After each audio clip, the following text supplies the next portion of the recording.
we would advise against it. But also, as civilians, we must play our part in this whole process of lockdown and social distancing.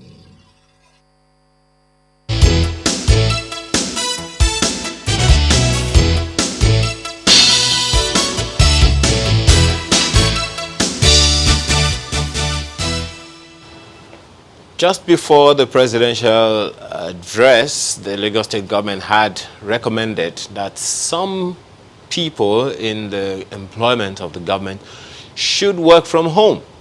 And a number of other private sector organizations have also begun to work from home, so to speak. Let's explore that this morning. We have with us a practitioner in the technology industry, is co-founder and CEO of Krenet Tech Lab, Kende Olateru. He joins us via Skype, working from home. Good morning and thanks for joining us this morning. First of all, what's been your experience working from home? Morning, everyone. So far it's been good. The good thing about this is, this is not the first time I'm working remotely.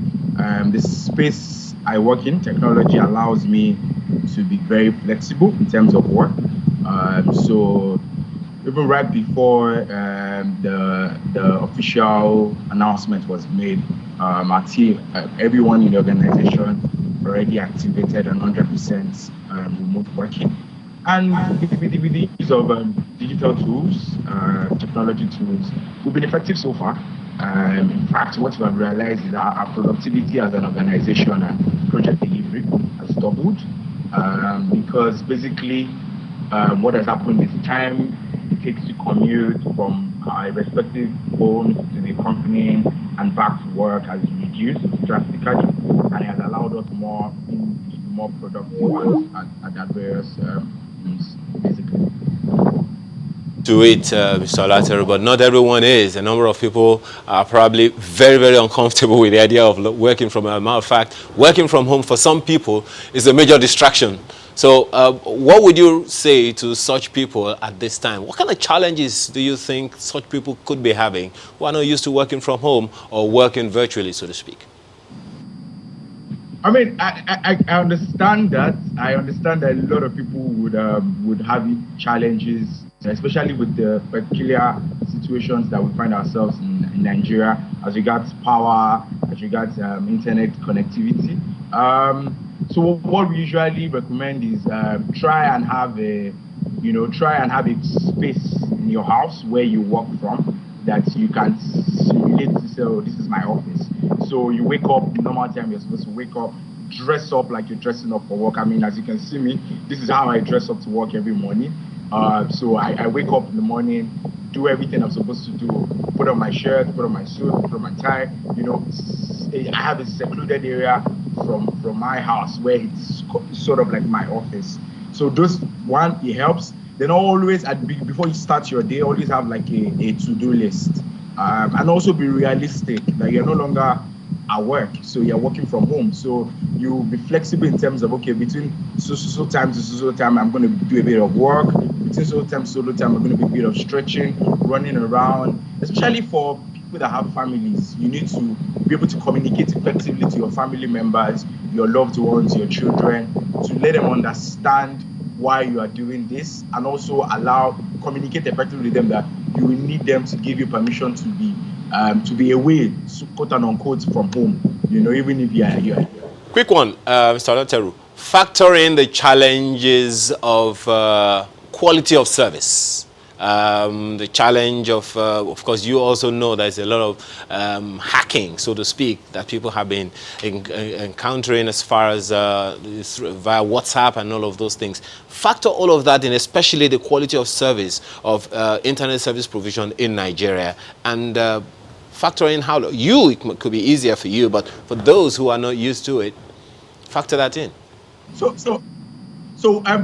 before this lockdown, we had organizations engage us to give them our advice. And so what we usually say is, first of all, identify the major risk in terms of infrastructure challenge. So for example, if it's internet broadband connectivity, always have a backup.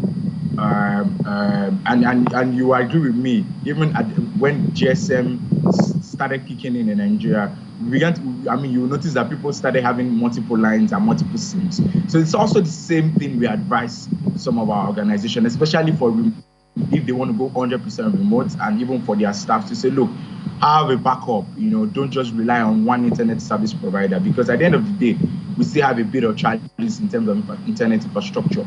Also for power, have a power back. So be it inverters, be it generator, be it solar powered power backup, as besides the normal PHCN power that's been delivered to our homes. And also for hacking, so we usually advise our clients to, and even generally, because this with all of this going on, people will be spreading a lot of fake information. So one of the things that we also do is, we ask people to, before you click on any link, verify that it's from the URL. And so what we also did is we sent out reputable organizations their URL to say, look, these are the URLs of reputable organizations like WHO, NCTC, even banks, just to get people familiar with this URL and say, you know what, make sure you have where this is written down, or where this is on your phone, and any information you get that's sort of like, okay, maybe it's from a bank or it's from WHO, compare and contrast the compare and contrast the URL that's been sent to you, because we are beginning to see increase in people sending fictitious links, and as soon as you click on it, you have malware and spyware on your phones where people can hack into your account or monitor you from wherever they are. So usually advise. Right. I'd like to explore, I'd like to explore that, cybersecurity threat topic just a little further, if you can hear me. I recall a few days ago, the Inspector General of Police warned Nigerians, about impending threats online. People should be wary. So the question is, what are these threats that people should look out for? I recall a particular video conferencing app has been under increased scrutiny, call it bombing. That's what they've been calling it. So what threats should people look out for? What areas should they avoid? Perhaps what apps? How do you know which app to use for that video conferencing and all that? So there are popular video apps that you can use. We have Zoom, we have Microsoft Teams, we have Google, and these video apps tools have been in existence long, even before this whole shutdown and lockdown has been affected. But aside from that, we're beginning to see increase in hackers, criminal-minded individuals creating fictitious web links. For example, you have people say, oh, check your passwords for your bank and things like that. So one of the things that we did, we sent out a lot of information, via emails, via text message, to like a landing page where this is like the list of URLs of all the banks. For example, as regards information about COVID-19, these are the reputable organizations that are going to provide information. We give general warnings. Be careful of links that you click on Facebook. Every link you get on WhatsApp, ask whoever sent it, where did they get it from, and we also have a team of contact support desks right now to say, look, especially organizations that were doing consulting work as regards cybersecurity, to say, look, we are on standby. If you have any fictitious links, especially, just send it to us. Let us have a look at it, because what we're also now doing. Okay, most certainly right now you are marketing, and I think it'll be time for us to give you a receipt of some of the things that you've talked about. We have to thank you very much for your conversation with us this morning. Kehinde Olateru is a tech expert and CEO of Krenet Tech Lab. Thank you so much for your time. Well, this conversation on cybersecurity is actually quite important, especially now. We have the President's Cybersecurity Experts Association of Nigeria, Sean Remy Afon. He joins us via Skype from London. Thank you so much for joining us this morning. First of all, do you think we have enough infrastructure to hold us or secure us as a people, as individuals, as corporate organizations against cyber criminals? Yeah, good morning. Yeah, thank you for having me this morning. Yeah, talking about infrastructure, it's twofold. the organizations that are making provision for remote working and the individuals that are going to work remotely. I'm not sure we quite have that capacity as at now, because talking about tools for remote working in terms of laptops, mobile phones that the users are going to be using to work remotely, and organizations as well need to have infrastructure in place in terms of what they need to get their users to log in remotely. So the security is not there. Looking at the broadband, there's always an issue with broadband. The NCC said we've got about less than 30% penetration nationwide. There's a new national broadband plan that is in place that in the next 5 years, we have a target of 70% penetration. So you have to look at that. You have to look at data that people are going to be using. A lot of people are going to be online now, so they are going to be having issues in terms of connectivity. Look at electricity as well. People have to start looking at ways of generating electricity by themselves, spending money, and so on and so forth. So the infrastructure really is not there, but obviously people can still manage and work remotely as it is. Are we then, in terms of doing business online, doing so many other things that we ought to do physically in the virtual space, how vulnerable are we as a people? Generally, we are vulnerable in the sense that there's no 100% security. Even organizations that think they are, in terms of security, they have top-notch infrastructure and cybersecurity in place. They are still vulnerable because what the attacker is looking for is just that weakness to be able to exploit. So as long as you are connected online, as long as you are working online, you are sending information from one system to the other, you are obviously vulnerable. And that's the reason why there is need to have a lot of cybersecurity controls in place in terms of ensuring that your communication is secured, make sure that your communication is encrypted using what we call a virtual private network. Also ensure that your users are aware in terms of the risk out there, because the Interpol and Europol just came out with some statistics about cyber criminals doubling in terms of phishing emails using this coronavirus, trying to exploit coronavirus fear to make sure that people fall prey of their tactics. So, Mr. Afon, I'd like you to equip us. So yes, you're a techie person, but there's some people that are not as techie as you are. So I'd like you to equip us, as it were, with some areas to watch out for, the to-dos and to not do, as it were. So while using WhatsApp, while on social media, while checking emails, while browsing perhaps for work or for leisure, what should you look out for? What should be suspicious and what should pass? What are those red flags? Yeah, basically now a lot of people are sending a lot of fake links to capture people's details. So you have to watch out for information that people share. Even on WhatsApp, you see a lot of information that people share on WhatsApp groups. I've seen one whereby somebody sent information that the World Health Organization is recruiting, and there's a Google form that you have to fill in. So these are the things that people should watch out for. If you are working from home remotely, make sure that you have a very strong password. This has been on for long. Make sure that your password is very strong. It's a combination of the numbers, characters, lower characters, upper characters, and so on and so forth. I'll set up what we call a two-factor authentication. What that means is what you've got and what you know. For instance, if you are using your email like Yahoo or Gmail, there's a way you can set up a two-factor authentication, even in your Facebook.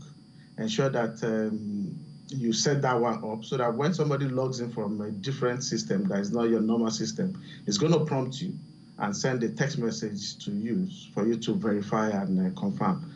Also, if you are using your systems, because most organizations normally have corporate systems that they give their users, but if you are using your personal system, make sure that you update your system regularly, and also back up your file. The interesting thing about this is that most of startups in Nigeria are already doing this because most of them are always working remotely. Most of them are working from their room. They are working from their sitting room. So they are used to this kind of thing. But for those that are just starting to work remotely, especially small and medium-sized organizations, they need to start doing that. Individuals as well.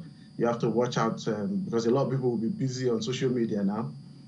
A lot of people will be on Instagram, Facebook, Twitter, and so on. A lot of things are being sent on that medium.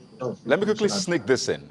Let me quickly sneak this in just before we wrap up this conversation in about a minute. So yes, a lot of people are working from home right now, and I like us to project into the future. So if these people can work from home, maybe there's no need to actually work in the office anymore. What do you see for the future of works in the coming maybe 6 months, 1 year, 2 years now with this COVID-19 reality? Exactly. We've seen the myth that, for people to be coming to office is just like unnecessary these days in terms of a large percentage of people can work remotely. It's just a matter of trust.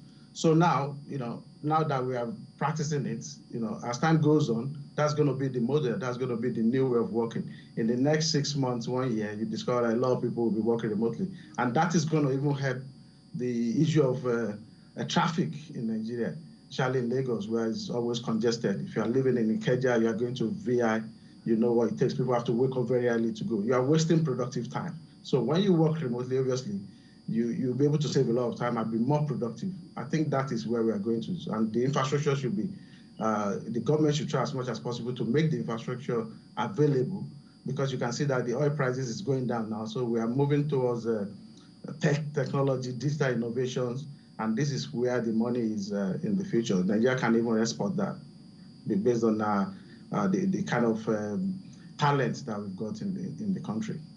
Well, we could go on and on with this conversation. So many things to discuss, so many angles to look at in this conversation. But for now, we have to thank you very much for your time this morning. Remi Afon is the President, Nigeria Cybersecurity Experts Association of Nigeria, Session. Thank you so much for your time. But we have this interesting mail from, we'll just read it and then you can get a sense of it. He writes to this person writes to the President, His Excellency, the President of Federal Republic of Nigeria, Muhammadu Buhari. Donation to the federal government of Nigeria. With joy in my heart, I write you this letter, my great president. I'm Vera Akpan, an 8-year-old girl, presently a pupil at Ejeba Estate School in Warri, Delta State. The lockdown of schools due to the coronavirus pandemic has interrupted our academics, but it is for a good cause. I'm not from a rich home, but God has kept us going. I have a savings box where I presently have 2,350 naira. I wanted to give it to an orphanage home in Warri, Delta State, but the need of the country is vital to me. The money is very little, but please accept it from me as a child. How do I send the money to the federal government? Much love for my country and president. Cordially, Vera Akpan. Well, there's one more letter. And this one is donation to the Lagos state government. And this one says, my name is Princess Akpan. This time a 7-year-old girl. You wonder if they're siblings. Currently a student at Ejaba Estate Warri School in Delta State. The closure of school due to the pandemic outbreak COVID-19 has really affected our academics, but it's for the greater good. You see a trend there. The widow in the Bible donated little money of no value at the temple, but it was appreciated by God. My current saving is 1,850 naira, which I intend to use for a big cup of vanilla ice cream. Shoprite, but saving lives is more important to me. Please accept this token from my heart as a donation to help the Lagos state government fight coronavirus. How do I send the money? With much love. Regards, Princess Akpan. Well, this definitely is something that, you've heard of corporate social responsibility, but there is something called personal social responsibility. As a child leading the way there. Hope you can do the same. That's the show today. Thank you so much. But before we go, let's quickly let you know this COVID-19 case update. 4 new cases confirmed. Total confirmed is now 139. Discharged number of people, 9. And we have had 2 deaths already. And we also brought to you the fact that Lagos has the highest case. followed by the FCT, and on like that. Thank you so much for watching this morning. Have a wonderful day. I'm Ayo Makile. And I'm Kayode Ofikele. We'll see you soon.